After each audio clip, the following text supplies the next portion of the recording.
All right, y'all, we are immediately jumping into it. This is what was in the house when Airbnb guests checked in. So come with me. Let's go to the Airbnbs. Let's clean. Let's see what goodies we find while I tell you this insane story. I guess thankfully the black thing that you see in the picture is a flashlight. And whenever I had found it cleaning, I just thought it was a flashlight. And then my husband was like, actually, there's drugs in this flashlight. And this right here also comes into play. Be careful of who you hire. Oh, God, please. When you are an Airbnb host or a cleaning business, you have to proceed with caution.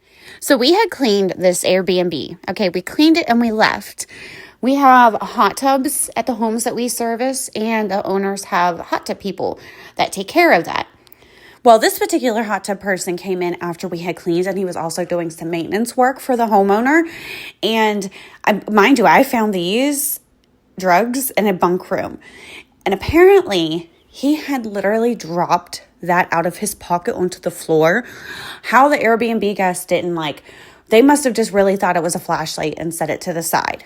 And how we know that this was his is because when we had came back after those Airbnb guests have checked out to clean, we had ran into him. And we were pretty good acquaintances. We seen each other all the time at the homes that we serviced. And we talked a lot when we seen each other. So we were like, oh my gosh, look what we just found. And it wasn't a thing of, oh, okay, let me just say that was mine. No, absolutely not. It was more of he was freaking out. He didn't even care if he had got it back. He was just like, oh my gosh, I must have dropped that while I was here doing work. Do we realize how lucky that situation was? Because, again, that's a kid's room that I found those in. All kinds of things could have gone wrong in this situation.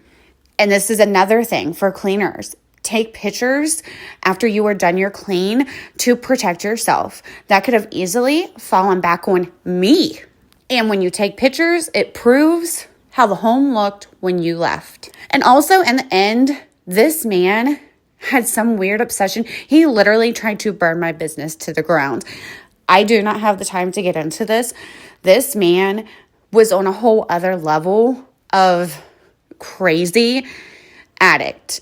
And I am going to do a part 2 because I'm going to tell you what, in my 10 years, I have enough stories to last me a lifetime.